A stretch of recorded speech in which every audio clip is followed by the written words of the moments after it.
Good morning friends. आज है 1 अक्टूबर और हम लोग देखने वाले हैं कुछ ऐसी वोकैबुलरी जो अक्सर एग्जाम में रिपीट होती है और वो पूछी भी जाती है।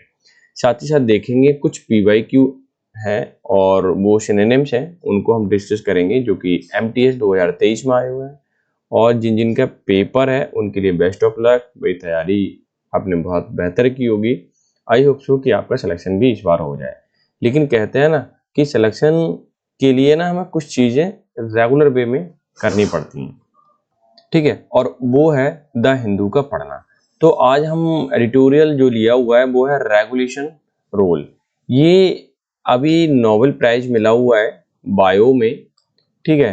तो नोबेल प्राइज क्या किस बेस पे मिला है, मतलब किस खोज पर मिला है, उसके ऊपर हम आज बात करेंगे। हमारा एडिटोरियल है रेगुलेशन रोल, यानी कि रोल का मतलब भूमिका है, रेगुलेशन मतलब विनियमन करने में, कंट्रोल करने में, किसी भी चीज को कंट्रोल करने में, हैंडल करने में जो भूमिका होती है ना किसकी, आरएनए की, उसके बारे में हम उसके बारे में हम बातचीत करेंगे, ठीक है। सब टाइटल कह रहा है कि the discovery of micro RNA. Micro मतलब सूक्ष्म होता है, छोटा होता है। चेंज द अंडरस्टैंडिंग, ये बदल रहा है किस चीज को, हमारी सोच को, हमारी थिंकिंग को।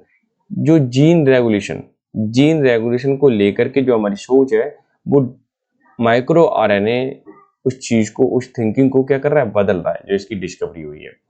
फिलहाल मैं थोड़ा सा बता देता हूँ कि this year Nobel prize in physiology की बात करूँ, medicine awarded to Victor Ambros, कि किसे अवार्ड किया गया, विक्टर एम्ब्रोज को एंड गैरी रूकुन को इसमें अवार्ड मिला है, is for their discovery of micro RNA. उनकी जो रॉबर्ट है, विक्टर की जो डिस्कवरी है आरएनए, माइक्रो आरएनए में, उसके लिए नोबेल प्राइज मिला हुआ है। ये यहाँ पे अगर मैं सब्जेक्ट की बात करता हूँ, दिस ईयर नोबेल प्राइज, ये आपका सब्जेक्ट है, ठीक है। अगर पहले तो ये पूरा का पूरा फ्रेज फॉर्म में सब्जेक्ट है, अगर, और दूसरा अवार्ड, ये देखिए मेडिसिन, ठीक है। ये जो वर्ड है मेडिसिन है, ये आपको और करके लिखा हुआ है, यानी कि ये भी सिंगुलर है और ये भी सिंगुलर है। फिर चाहे इसे कंसीडर करो या इसे कंसीडर करो, वर्ब तो आपकी सिंगुलर ही आनी है, तो ये आ गई आपकी वर्ब, ठीक है। Small RNA regulators of gene expression in eukaryotic का मतलब होता है एक सेल होती है, यूकैरियोटिक प्रोकैरियोटिक। जब आप बायो जिसने पढ़ी है वो बहुत अच्छे से जानता होगा, और हालांकि आप लोग बायो पढ़ते हैं तो पढ़िए तो आपको समझ में आएगा, प्रोकैरियोटिक यूकैरियोटिक, ठीक है। Its role in gene regulation, जो इसका रोल है, भूमिका है जीन को रेगुलेट करने में। आफ्टर ट्रांसक्रिप्शन मतलब इसको कॉपी करके, ठीक है। The process of making RNA copy, देखो कॉपी आई है, messenger RNA and micro RNA of GNA DNA sequence and before cellular machinery, जो मशीनरी सिस्टम है पूरा, डीएनए आरएनए है, गोल्जी बॉडी, बहुत सारी चीजें होती हैं, is activated for the protein production. ये सारी चीजें एक्टिवेट होती हैं किस चीज के लिए, प्रोडक्शन में, किस चीज के, प्रोटीन के। अब ये देखिए, ये स्ट्रक्चर पैसिव में बना दिया क्योंकि सेलुलर मशीनरी इज एक्टिवेटेड, ये पैसिव में बन गया, नहीं बन गया, क्योंकि हेल्पिंग वर्ब के बाद B3 हुई है, आई हुई है, ठीक है। तो थोड़ा सा कॉम्प्लिकेटेड लग सकता है, हालांकि है नहीं, क्योंकि इसकी जो टर्मिनोलॉजी है वो थोड़ी अलग है, वो साइंस की है, बायो की है। तो जिन्होंने बायो अच्छे से पढ़ा हुआ तो उन्हें बहुत बेहतर तरीके से समझ में आएगा, बहुत इजीली समझ में आ जाएगा, ठीक है। और नहीं भी पढ़ी है तो आप थोड़ा सा बायो पढ़ोगे क्यों, तैयारी कर रहे हो, आई होप सो, ठीक है, समझ गए होगे। फिलहाल हम वोकैब देख लेते हैं, क्लियर। अब वोकैब की बात करता हूँ तो ट्रांसक्रिप्शन, नकल करना, प्रतिलिपि, the act of making a record, कि किसी रिकॉर्ड को बनाना। अच्छा, साउंड के लिए, साउंड की जो कॉपी की जाती है ना उसके लिए ज्यादा आता है, ये ध्यान रखना ये चीज। सेमिनल, बुनियादी मौलिक, containing seeds of later development, एक ऐसी कोई चीज होना जिससे कि बाद में डेवलपमेंट किया जा सके, वो आपका सेमिनल कहलाता है। पीकुलर की मतलब अनूठा होता है, विलक्षण होता है। मार्गली डिफरेंट फ्रॉम यूजुअल, साधारण से तो अलग ही हो, वो पीकुलर कहलाएगा। पीकुलर के बारे में कल मैंने सिनोनिम कराया था, इनकी अजीब, अनूठा, स्ट्रेंज, ये सब। एबडेंट का मतलब ज्यादा मात्रा में या अधिक या इन ग्रेट क्वांटिटी होता है। एम्पलीफिकेशन का मतलब विस्तारण करना, addition of extra material, clarifying detail, की ज्यादा एक्स्ट्रा डिटेल बताना या क्लियर करना। प्रोलिफरेशन का मतलब होता है प्रचार, फैला वैसे होगा।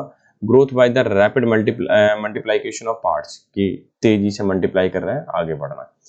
प्रोग्नोसिस का मतलब रोग निदान होता है, prediction of a course of a disease, कि किसी भी डिसीज का क्या होना, जो बढ़ रही है उसका प्रोडिक्शन करना कि इसके लक्षण दिखाई देना तो उसको ठीक कैसे करेंगे, वो कहलाता है आपका रोग निदान या प्रोग्नोसिस कहलाता है, या ट्रीटमेंट करना सिंपल भाषा में बोलो तो।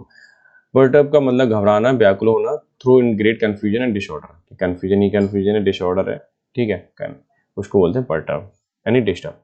तो इसमें अगर देखो ये आपके कुछ 8 वर्ड है, 8 में से अगर आप मैं मान के चल रहा हूँ 6 है पता तो बेटर है, अगर नहीं पता है तो मुझे लगता है कि आप लोगों को थोड़ा सा संघर्ष करना चाहिए, मेहनत करना चाहिए, क्योंकि सिलेक्शन लेना है, मजाक नहीं है। और हाँ, अगर वीडियो आपको अच्छी लग रही है तो आप लाइक कर सकते हैं, शेयर कर सकते हैं, ठीक है, और चैनल को सब्सक्राइब कर दीजिए ताकि हमें मोटिवेशन मिलता रहे।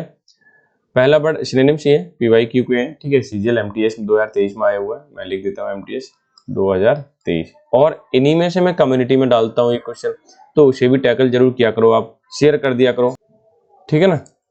तो पहला वर्ड है एमिकेबल, इसका मतलब फ्रेंडली होता है, थोड़ा सा हंस खुश मिजाज का होना, वो सब तो फ्रेंडली हो गया। प्राउड का मतलब घमंडी होता है, ठीक है। जेनरस का मतलब दयालु होता है, और हार्श का मतलब कठोर होता है। तो आप देखिए यहाँ पे अगर बात करूं तो पहला ही वर्ड आपको सीधा सीधा मिल रहा है आंसर। तो डिमिनिश का मतलब किसी को लेसर करना यानी कम करना। तो डिमोट का मतलब यानी कि किसी का जो पद है उसको कम कर देना, ठीक है। डिमोट का मतलब पद नीचे लाना, ऐसे लिख दीजिए, पद तो लिखता हूं नीचे लाना। रिलेगेट का भी मतलब कम करना होता है किसी भी चीज को, ठीक है। प्रिवेंट का मतलब रोकना होता है। वीकन का मतलब कमजोर करना, ठीक है। या देखो रिलेगेट का एक मीनिंग और होता है, या हम बोल सकते हैं जैसे कि निकालना, निर्वासित करना, क्या निर्वासित करना, यानी किसी को एग्जाइल कर देते हैं ना, वो चीज, ठीक है। वैसे मीनिंग तो कई सारे होते हैं, लेकिन फिलहाल अगर हम एग्जैक्टली बात करें तो डिमिनिश का जो होता है वो डिमोट ही आंसर होना चाहिए, सॉरी डिमोट नहीं होना चाहिए, बीकेन, क्या होना चाहिए, बीकेन।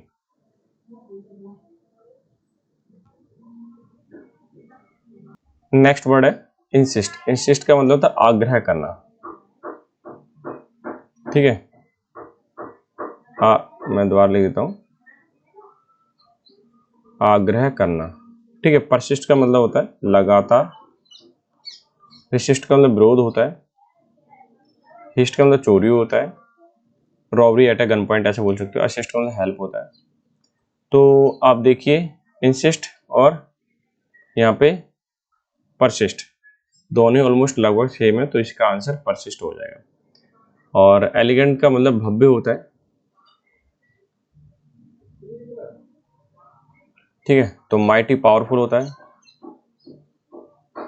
ग्रेसफुल का मतलब भव्य होता है यानी शानदार। अगली मतलब रफ बोल सकते हैं। टॉल का मतलब जो लंबाई में ज़्यादा हो। तो आप देखें यहाँ पे सेकंड पार्ट आपका आंसर हो जाएगा। डिजाइन का मतलब होता है किसी चीज़ को डिजाइन करना यानी फैब्रिकेट करना। अच्छा, फैब्रिकेट का एक मतलब और होता है, मैं यहाँ ले देता हूँ। फैब्रिकेट का मतलब होता है कल्पना करना। तो फैब्रिकेट, तो ये तो आंसर ही हो गया इसका। डेस्ट्रॉय का मतलब बर्बाद होता है।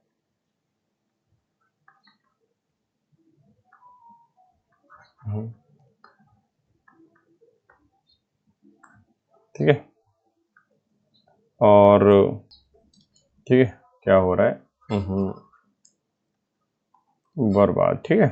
और इंस्पेक्ट का मतलब होता है किसी चीज को चेक करना, यानी कि जांच पड़ताल।